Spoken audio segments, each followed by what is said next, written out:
La Voz de América presenta.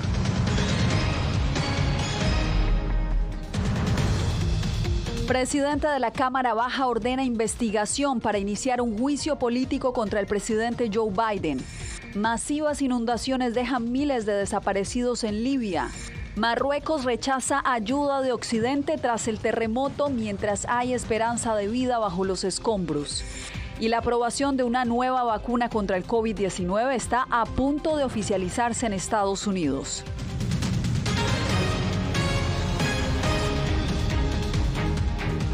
¿Qué tal? Desde Washington les doy la bienvenida al Mundo al Día. Soy Yasmín López. Iniciamos las noticias con la investigación que ordenó este martes el líder de la Cámara de Representantes, Kevin McCarthy, para iniciar un juicio político contra el presidente Joe Biden. Escuchemos lo que dijo. Los republicanos de la Cámara de Representantes han descubierto acusaciones serias y creíbles sobre la conducta del presidente Biden. En conjunto, estas acusaciones pintan un cuadro de una cultura de corrupción. Esto es lo que sabemos hasta ahora. A través de nuestras investigaciones, hemos descubierto que el presidente Biden mintió al pueblo estadounidense sobre su propio conocimiento de los negocios de su familia en el extranjero. Ahora vamos en directo a la Casa Blanca con Jorge Agobián. Jorge, ¿a qué negocios hace referencia el presidente de la Cámara Baja y cómo ha reaccionado el gobierno a estas acusaciones?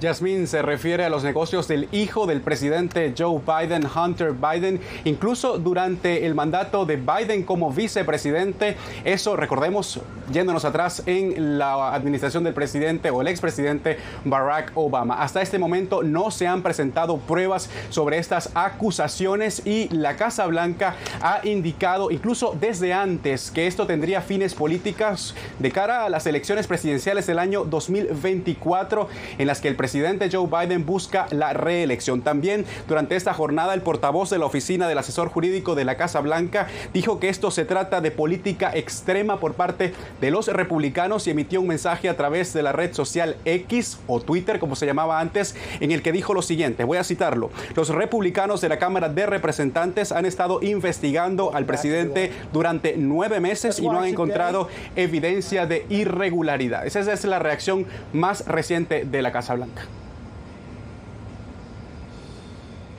¿Cuál sería el escenario si este proceso logra avanzar a la aprobación de la mayoría republicana? Yasmín, se desconoce cuánto tiempo tardarán los republicanos en esa comisión en llevar a cabo este proceso, pero de llegar a hacerlo tendrían que presentar los cargos oficiales ante el Pleno de la Cámara de Representantes. Allí se deberá someter a votación y se necesita mayoría simple para ser aprobado. De ser así, pasaría al Senado, que se convertiría en una sala de juicio donde eventualmente se podría estar enjuiciando al presidente Joe Biden. Hay que destacar que el hijo del presidente Joe Biden, Hunter Biden, está siendo investigado por el Departamento de Justicia y se espera que se presenten cargos en las próximas semanas o días. Y también hay que destacar que este proceso de juicio político quizás permanece fresco en la memoria de los estadounidenses debido a los 2 procesos de este caso que enfrentó el expresidente Donald Trump, en el que resultó absuelto por el Senado. Jorge, y también este escenario genera mayor fricción entre demócratas y republicanos que en este momento negocian en el Congreso varios proyectos presupuestarios que, de no llegar a un acuerdo, podrían conducir a un cierre de gobierno. Gracias. Estados Unidos advierte que tomará medidas si comprueba alguna transferencia de armas entre Pyongyang y Moscú. Esto tras conocerse que el líder norcoreano Kim Jong-un ya habría llegado a Rusia para encontrarse con su homólogo Vladimir Putin. José Pernalete tiene los pormenores. A bordo de un tren lujoso y blindado, el líder de Corea del Norte, Kim Jong-un, llegó a Rusia para sostener un encuentro con el presidente de esa nación, Vladimir Putin. La agencia estatal norcoreana difundió imágenes del mandatario saludando desde el interior de uno de los vagones. Estados Unidos ha advertido que tomaría medidas si se llega a comprobar la transferencia de armas desde Corea del Norte a Rusia, que invade a Ucrania desde hace más de un año. Sería una señal del estado desesperado en el que se encuentra el gobierno ruso después de 1 año y medio de esta guerra que ha estado prosiguiendo sin éxito contra Ucrania. Y estaremos atentos a lo que suceda y no dudaremos en tomar medidas para responsabilizar a quien sea necesario. Desde el Consejo de Seguridad de la ONU se advirtió sobre la visita de Kim Jong-un a Rusia y posibles propósitos armamentísticos. Hay pruebas incontrovertibles de que Rusia está negociando posibles acuerdos para cantidades significativas y múltiples tipos de municiones de Corea del Norte. Recordarle a Rusia que cualquier transferencia de armas entre los dos países violaría el embargo de armas de la ONU. Por su parte, la Cancillería de China destacó que se trata de un importante consenso entre ambos líderes. China y Corea del Norte son vecinos amistosos conectados por montañas y ríos. En la actualidad, las relaciones entre China y Corea del Norte se están desarrollando bien. China destacó los lazos de cooperación de ese país con ambas naciones. José Pernalete, Voz de América.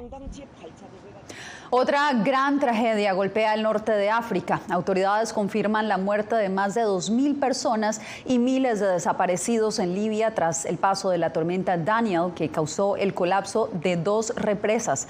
Pero antes de ver el reporte de Laura Sepúlveda, les advertimos que las imágenes podrían herir sensibilidades.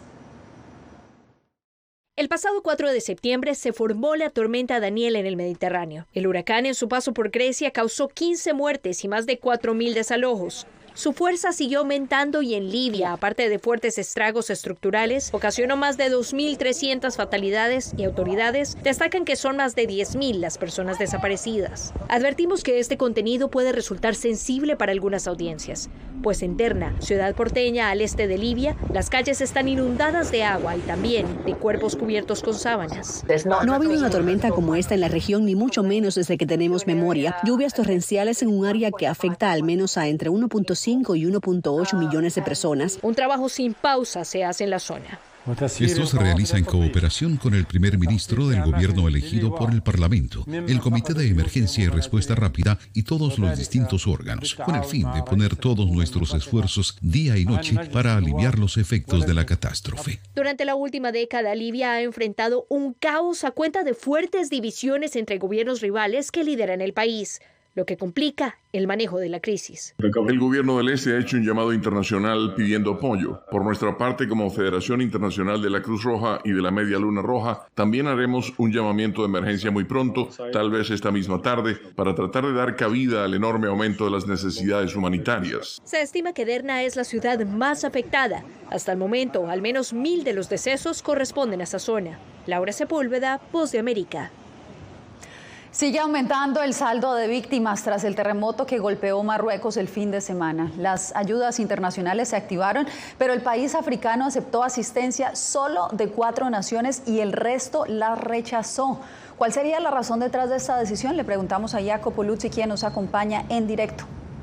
Bueno, Yasmín, la situación de las ayudas internacionales es una cuestión bastante complicada, involucra la geopolítica y sobre todo las relaciones diplomáticas entre los países, pero también es una cuestión de estrategias.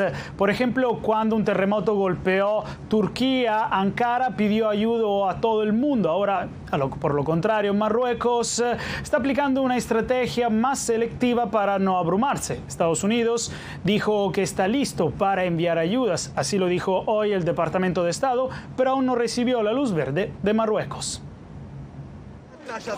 Continúa la carrera contrarreloj de los equipos de socorro para rescatar a las personas aún atrapadas bajo los escombros en Marruecos, con el saldo de las víctimas del terremoto que ha llegado a casi 3.000. Las zonas impactadas son muy remotas, difíciles de alcanzar, pero hasta ahora Marruecos ha aceptado la ayuda internacional solo de 4 países: España, Gran Bretaña, Qatar y los Emiratos Árabes, diciendo no a todos los demás, incluso Estados Unidos.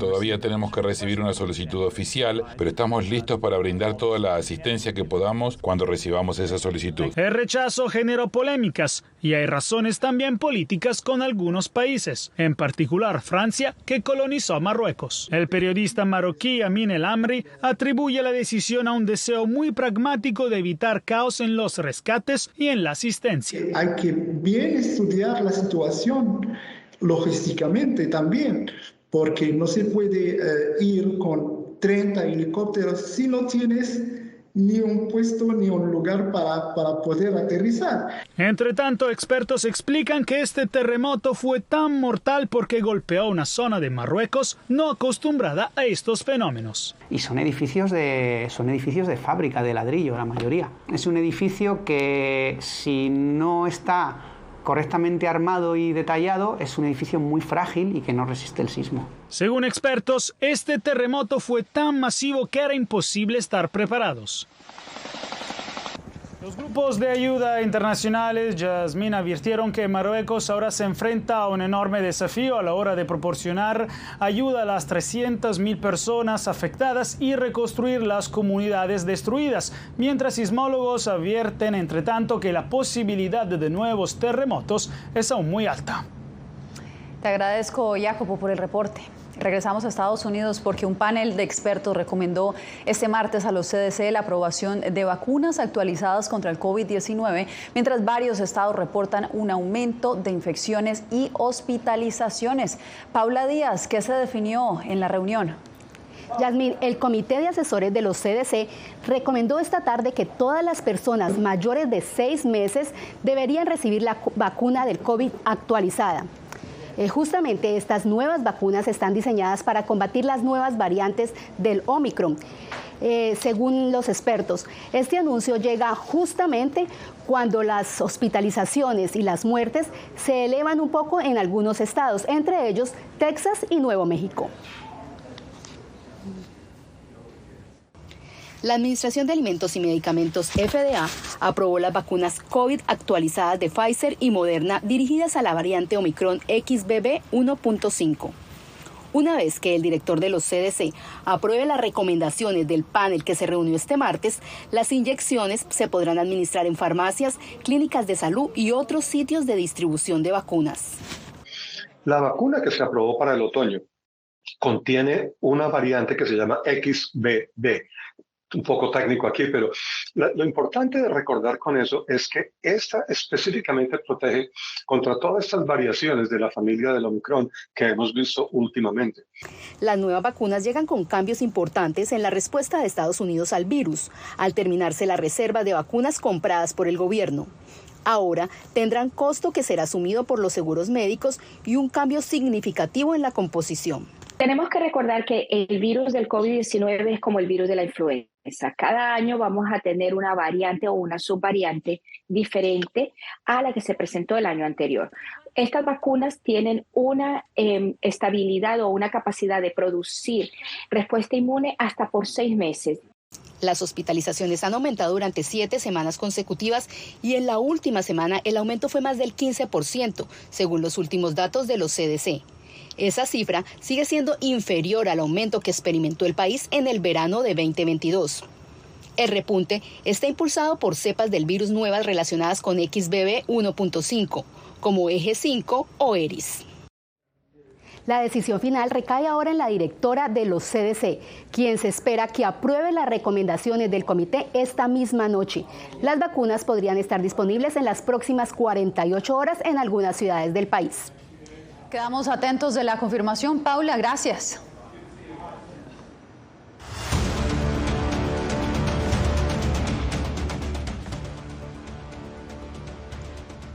Crece el temor entre los migrantes que actualmente se encuentran en Chihuahua. Según la Fiscalía de ese estado mexicano, los secuestros contra miembros de esta comunidad han aumentado de manera exponencial. César Contreras nos tiene el reporte. Tenemos temor que nos vayan a secuestrar, porque incluso ya hemos sido advertidos, ¿verdad? Y lo que queremos es, ¿verdad?, salir adelante nosotros. El abuso en contra de migrantes ha llegado a niveles impensables. Estas personas se han convertido en uno de los principales objetivos de la criminalidad en el estado mexicano fronterizo de Chihuahua. De los secuestros se ha incrementado de manera exponencial en el estado, tratándose de migrantes. El 62% de los migrantes rescatados tras sufrir secuestros ocurrieron en Ciudad Juárez, según datos proporcionados por la Mesa de Seguridad y Justicia. Estas cifras revelan que hasta la fecha se han rescatado un total de 70 víctimas de secuestro en esa ciudad, mientras que el restante 32% han sido liberados en el resto del estado de Chihuahua. Hemos rescatado 113 migrantes de secuestro. Una tendencia que pone de manifiesto la urgente necesidad de abordar la seguridad de los migrantes en la frontera norte de México y tomar medidas para proteger a esta vulnerable población. Pues la verdad, pues estamos con temor, ¿verdad? Por la situación que estamos viviendo aquí en este lugar. Autoridades dicen ya estar trabajando en soluciones. Hay 7 sentencias condenatorias en contra de personas que participaron en hechos de secuestro. Hay 28 personas detenidas. Hay 17 personas en estos momentos vinculadas al proceso y hay 12 personas sentenciadas. César Contreras, Voz de América, Ciudad Juárez, México. Aumento alarmante de cultivos de coca en Colombia plantea un desafío para la política antidrogas del gobierno Petro. Expertos lo analizan al volver.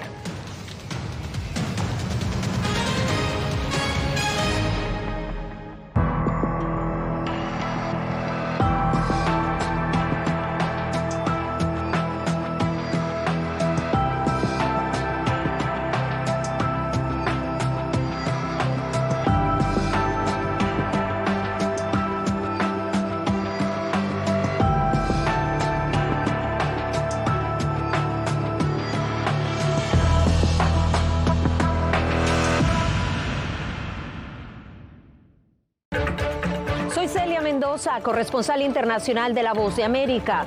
Desde que me uní a este equipo de profesionales hace más de una década, he tenido la oportunidad de descubrir un mundo de noticias que comparto con ustedes. La Voz de América habló con el director. Porque siempre estoy en el lugar de los hechos, entregando información veraz, clara y precisa, manteniendo nuestro compromiso periodístico, porque en La Voz de América, la prensa libre importa.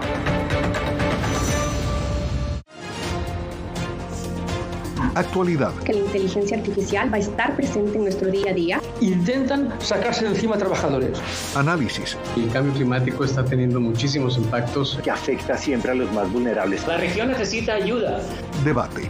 Proteger a las escuelas con armamentos. Es una total ridiculez, algo inverosímil. Con la información más allá de los titulares. Todas las semanas por La Voz de América. Desde Washington, les saluda Gonzalo Abarca. Hola, soy Oscar Ortiz Barahona, corresponsal La Voz de América. Ser La Voz de América desde Honduras me permite conectarme con todos ustedes, nuestras audiencias en todos los países del continente, ofreciendo información veraz sobre los temas que más te impactan. Honduras y los Estados Unidos han ejercido labores humanitarias. Más de 40 viviendas. Desde perspectivas humanas y con base en hechos, te informamos para que seas tú quien formes tu propia opinión. Porque La Voz de América, la prensa libre, importa.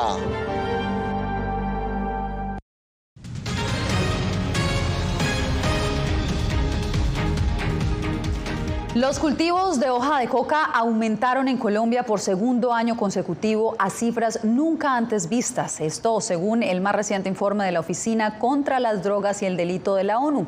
Expertos justamente analizaron el impacto de esta tendencia sobre la política antidrogas del presidente Gustavo Petro. Jair Díaz con el reporte. Las estadísticas de la ONU que muestran una cifra récord en cultivos de coca y producción de cocaína en Colombia, donde las hectáreas sembradas pasaron de 204.000 a 230.000 al cierre de 2022, no son una respuesta positiva a la política antidrogas del presidente Gustavo Petro, señaló el politólogo Rafael Piñeros. No necesariamente es la principal preocupación hoy en día en la relación bilateral ni en los Estados Unidos y eventualmente tampoco en las políticas de esta administración, que están más enfocadas en la negociación de la paz con el ELN. Para Andrés Nieto, especialista en gerencia de gobierno y gestión pública, el manejo que da el gobierno de Colombia al tema antidrogas es acertado y esta es la mirada que le debe dar el mundo a este flagelo. Hay que resaltar el excelente trabajo que han hecho las autoridades con la erradicación, pero también con todos los procesos de investigación y judicialización a quienes hacen parte de esta cadena delincuencial y criminal. Según el ministro de Justicia, Néstor Osuna, su despacho ajustará las políticas para brindarle opciones ilícitas a los campesinos cultivadores de hoja de coca en Putumayo, uno de los departamentos con más incremento de cultivos de coca. 77% de ese incremento tuvo lugar en el departamento del Putumayo. Eso es un hallazgo para nosotros muy importante, muy útil, que nos permite, por supuesto, enfocar políticas públicas específicas. Según este mismo informe, Colombia sería el mayor productor mundial de cocaína y Estados Unidos el país con mayor consumo de esta sustancia. Jair Díaz, Voz de América, Bogotá. En México, el Congreso se prepara para fijar el límite de semanas para permitir el aborto. Anareli Palomares nos cuenta sobre cómo será la implementación de la medida. Las mujeres mexicanas ya no irán a la cárcel por decidir interrumpir el embarazo. Eso es efectivamente el logro máximo, que las mujeres y personas con capacidad de gestar puedan dejar de poner en riesgo su vida por no tener servicios de aborto. En las calles aplauden la decisión del tribunal, aunque no obliga a los congresos estatales a modificar su código penal. Cada quien tiene derecho sobre su propio cuerpo. Y si una mujer no está ni mentalmente ni económicamente preparada, pues creo que es lo ideal, atraer un niño a sufrir al mundo. La capital mexicana ya había despenalizado el aborto en 2007 y desde entonces solo 12 de los 32 estados del país han optado por la medida, a la que se oponen las asociaciones de padres. Siempre hemos estado en contra del aborto. Sí me queda claro que no hay que criminalizar a la mujer, pero también no podemos negar el hecho de que el aborto pues hay una víctima, hay una consecuencia. La decisión de la Suprema Corte obliga al Congreso Federal a derogar las reglas existentes y a definir el límite de semanas de gestación para poder abortar. Lo que sigue justo es esperar a que la Corte lo notifique para que ya el Congreso de la Unión comience a hacer el proceso de derogación. También está pendiente modificar el Código Penal Federal, según el cual quien se someta a un aborto puede recibir una pena de entre 6 meses y 1 año de cárcel, o hasta 5 si incurre en algunos agravantes. Anareli Palomares, Voz de América, México. Cuando regresemos, nuevas acciones judiciales emprende el Ministerio Público de Guatemala contra el partido del presidente electo.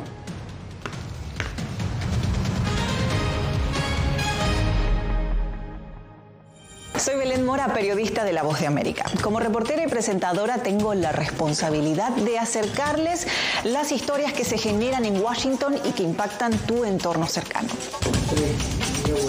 Desde perspectivas diversas en un ambiente informativo en constante evolución que pone a prueba y nos hace poner en la balanza nuestros valores profesionales, te presentamos información veraz, porque en La Voz de América la prensa libre importa.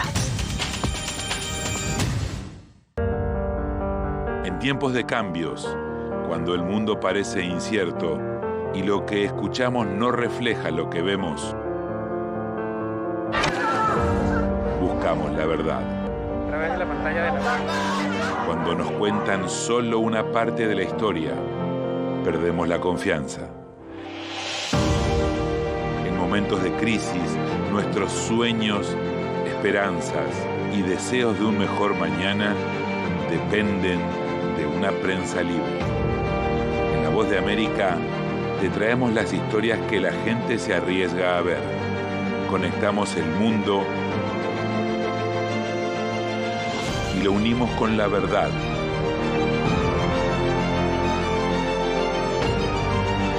En La Voz de América te presentamos el panorama completo.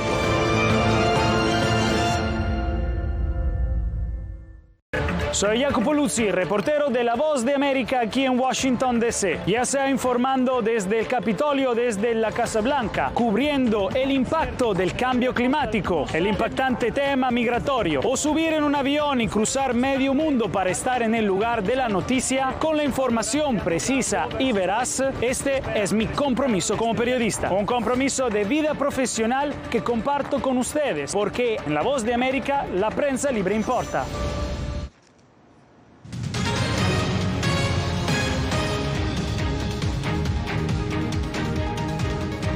En pleno proceso de transición de gobierno en Guatemala, el Ministerio Público continúa investigando presuntas irregularidades del movimiento Semilla, el partido del presidente electo Bernardo Arévalo. Informa Eugenia Sagastume. En un nuevo episodio de controversia postelectoral, el Ministerio Público desarrolló allanamientos en el registro de ciudadanos y el centro de operaciones del proceso electoral, donde se abrieron 160 cajas con los votos emitidos en la primera vuelta, en seguimiento a una denuncia por supuestas alteraciones en los resultados del 25 de junio. El fiscal aclaró que estas acciones no tienen implicación directa con el partido Movimiento Semilla, pero sí habló de presuntas irregularidades en la formación de dicho partido. Ya llegamos a casi 8,000 firmas falsas. En una hoja hay 4 veces la misma persona repetida. Apenas horas antes, el presidente electo, Bernardo Arévalo, pidió que además de las reuniones de transición con el gobierno actual, se detenga la persecución contra su partido. Cese la persecución judicial y la intimidación en contra de nuestro partido. A lo cual, el secretario general de la OEA, que permanece en Guatemala como observador del proceso desde la semana pasada, sumó: es fundamental que este proceso de transición no sea empañado por nadie ni por nada. Mientras, el presidente actual reiteró: y si es necesario mi vida para que usted tome posesión, ahí la tiene, pero usted va a ser el próximo presidente de Guatemala, me guste o no me guste. Como parte del proceso de transición, se entregaron documentos al gobierno electo para informar del estado actual de los ministerios de Estado. Eugenia Sagastume, Voz de América, Guatemala. Hacemos una breve pausa y ya regresamos. Soy Verónica Villafañe, corresponsal para La Voz de América en Los Ángeles. La Voz de América me ha dado el espacio para contar las historias de personas excepcionales y continuar informando sobre las noticias más importantes y relevantes para nuestra audiencia, presentando los hechos de forma imparcial y con fuentes confiables, principios fundamentales del periodismo. Por eso valoro trabajar con La Voz de América, donde la prensa libre importa. Actualidad. Que la inteligencia artificial va a estar presente en nuestro día a día. Intentan sacarse de encima a trabajadores. Análisis. El cambio climático está teniendo muchísimos impactos que afecta siempre a los más vulnerables. La región necesita ayuda. Debate.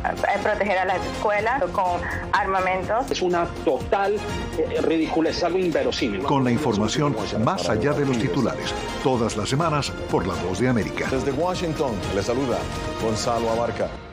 Soy Claudia Saldaña, corresponsal de La Voz de América en El Salvador. Ejercer el periodismo es un desafío que crece constantemente frente a la complejidad del escenario político de mi país. Presentar todas las voces, todos los ángulos y el contexto nos permite ofrecer a ustedes, nuestras audiencias, un panorama más completo de nuestra realidad.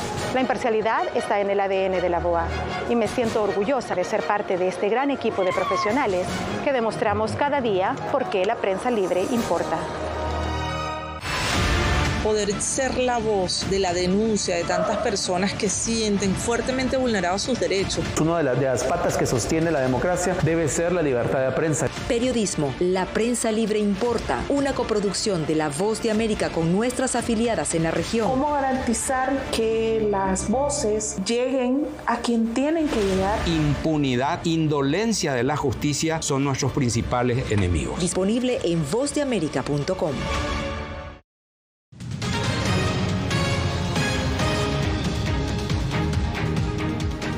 Este 2023, Ricky Martin cumple 40 años de carrera musical. Empezó de niño en el grupo Menudo y después se convirtió en toda una referencia del pop a nivel mundial. Anthony Belchi nos habla de su secreto para mantenerse vigente. Ricky Martin es uno de los artistas más consagrados y reconocidos de la música latina. Empezó su carrera a los 12 años en la agrupación musical Menudo, sin intuir que poco después se convertiría en un ídolo de masas. Está a punto de cumplir 40 años encima de los escenarios, pero asegura que sigue disfrutando de la música como el primer día. El niño en mí está intacto.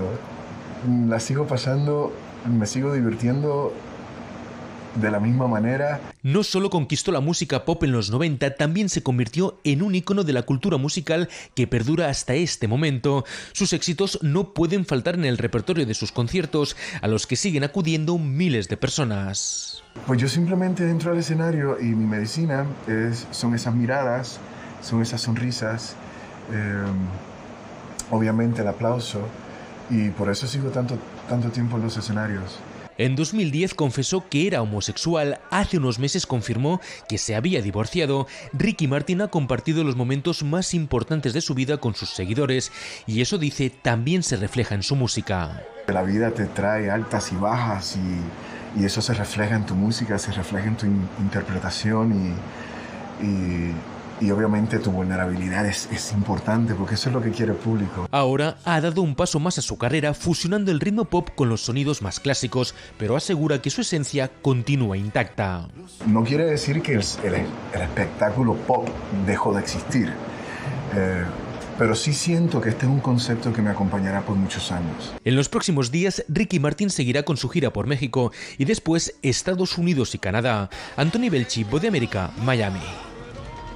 Pues con Ricky Martin nos despedimos por hoy. Síganos mañana para más información de Estados Unidos, Latinoamérica y el mundo. Soy Yasmín López.